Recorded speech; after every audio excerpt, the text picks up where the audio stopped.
अस्सलामुअलैकुम, मैं हूं आपका दोस्त अली हुसैन पीरज़ादा। आप सबको खुशामदीद कहता हूं अपनी इस वीडियो में।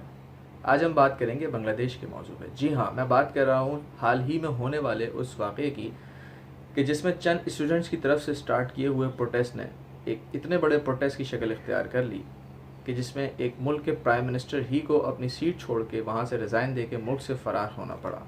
इस प्रोटेस्ट के पीछे क्या वजूहत थी, क्यों तलबा की तरफ से स्टार्ट किया हुआ एक प्रोटेस्ट इतने बड़े प्रोटेस्ट की शक्ल में तब्दील हो गया और जिसमें तकरीबन 300 के करीब लोगों की जानें चली गई और एक मुल्क के प्राइम मिनिस्टर को अपनी सीट छोड़ के जाना पड़ा। आखिर इसकी क्या वजूहत थी, आइए इस वीडियो में हम जानते हैं।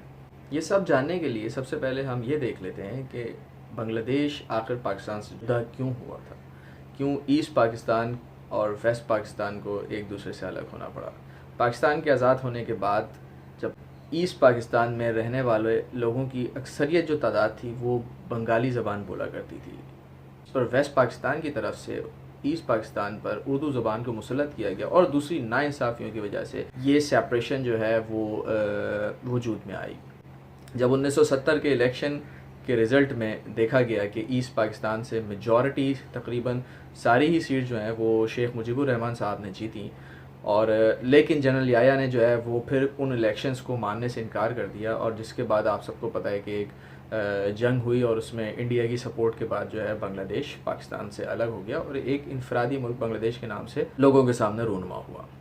बांग्लादेश के रहने वाले लोगों की ये तारीख़ रही है कि वो अपने ऊपर मुसल्लत होने वाले किसी भी डिक्टेटर जनरल हो या फिर उनके अपने ही मुल्क की इलेक्टेड कोई पीएम हो, सॉर्ट ऑफ डिक्टेटर, वो अपने ऊपर किसी को ऐसे मुसल्लत नहीं होते। उनकी तारीख़ रही है कि वो हमेशा अपने ऊपर जुल्म और नाइंसाफ़ी होने के आगे हमेशा रेजिस्ट करते हैं और ज़रूर उसमें कामयाब भी होते हैं। इस बात पे हमें उस मुल्क की आवाम को लिटरली अप्रिशिएट करना चाहिए। वो वाकई कोई सोई हुई कौम नहीं है कि जुल्म व सितम के आगे खड़ी रहे, जैसे कि हमारे ममालिक में हम देखते हैं कि यहाँ पर जुल्म हो, सितम हो और इलेक्शंस के रिज़ल्ट आवाम को समझ आए नहीं आए, धांधली हो, कुछ भी हो, हमारी आवाम बेचारी बस बहुत हुआ तो सोशल मीडिया पे लिख देती है, पर आज तक इतना मासिव प्रोटेस्ट हमने अपने मुल्क में कभी भी नहीं देखा।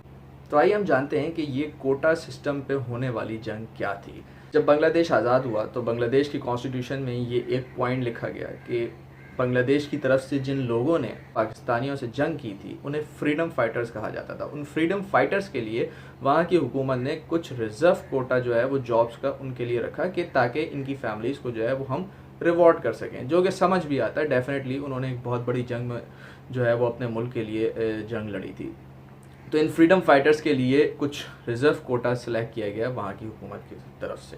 इस रिज़र्व कोटा सिस्टम में 56% जॉब्स सिलेक्टेड सेक्शंस के लिए रखी गई थी। 30% जो थी वो फ्रीडम फाइटर्स के लिए रखी गई थी, जिन लोगों ने बांग्लादेश की जंग में हिस्सा लिया, बांग्लादेश की तरफ से पाकिस्तान के खिलाफ लड़े।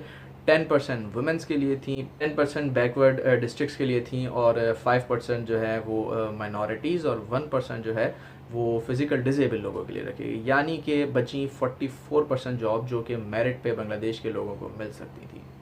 प्रोटेस्टर्स ने ये डिमांड रखी कि माइनॉरिटीज़ और डिसेबल लोगों के अलावा जितना भी रिज़र्व कोटा सिस्टम है उसको ख़त्म कर दिया जाए। जो reserve quota system freedom fighters को मिल रहा था वो 1972 से स्टार्ट हो गया। 1972 में फ्रीडम फाइटर्स को वो कोटा सिस्टम मिला। उसके बाद हमें ये देखने में आया कि वो कोटा सिस्टम सिर्फ फ्रीडम फाइटर्स तक ही महदूद नहीं रहा, बल्कि उनके बच्चों को मिलने लगा। यानी कि जिन लोगों ने बांग्लादेश की तरफ से जंग लड़ी थी, अब उनकी फैमिली भी उस रिज़र्व कोटा सिस्टम से जो है वो फ़ायदा उठाने लगी थी।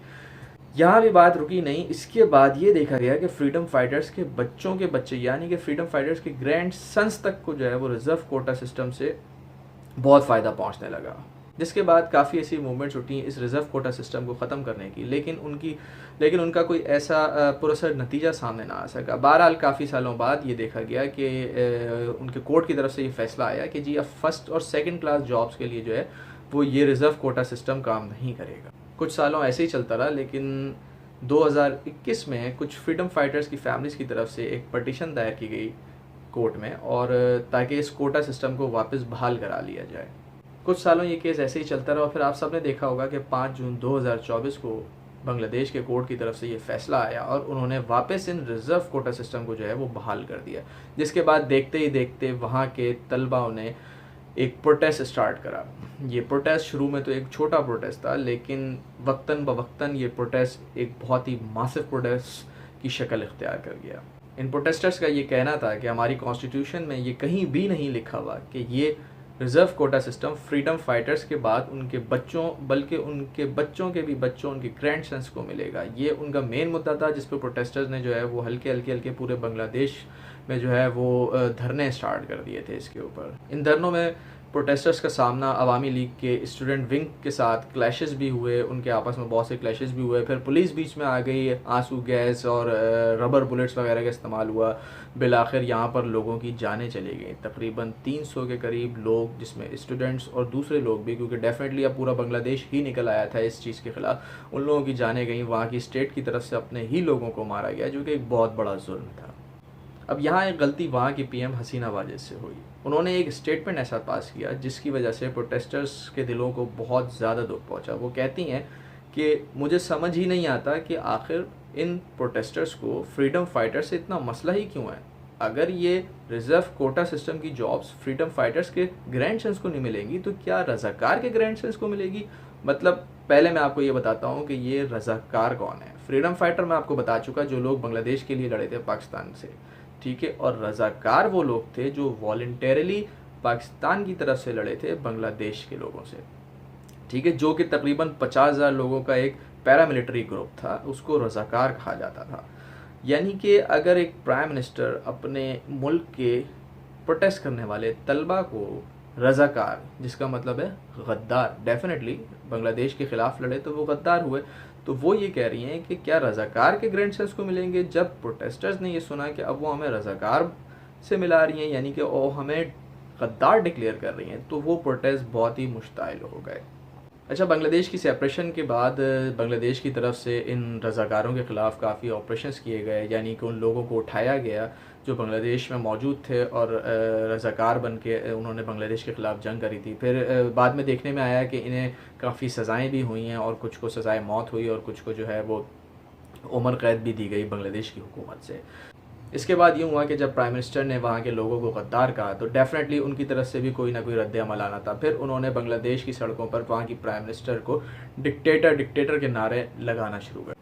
कुछ टीवी चैनल्स पे ये भी देखा गया बांग्लादेश में कि वहाँ के एंकर्स वगैरह ये बातें भी कर रहे थे कि जी ये जो स्टूडेंट्स इतने बड़े बड़े प्रोटेस्ट कर रहे हैं, ये यकीनन जो है वो कोई अमेरिकन फंडिंग्स इनके ऊपर है और ये अमेरिकन लॉबी इनसे काम करवा रही है। हमेशा ये देखने में आया, चाहे पाकिस्तान हो, बांग्लादेश हो या फिर कोई दूसरा ममालिक हो, वहाँ पर लोगों को कुछ नहीं भी मिलता ना तो वो यकीनन लाजमी जो है वो अमेरिका की इंटरफेरेंस उसमें लाजमी शामिल कर देते हैं कि जी कुछ भी हो रहा है तो अमेरिका का हाथ है। अगर हमारे प्राइम मिनिस्टर को किसी ने उतरवाया तो जी अमेरिका ने उतरवाया, किसी को बिठाया तो अमेरिका ने उतरवाया।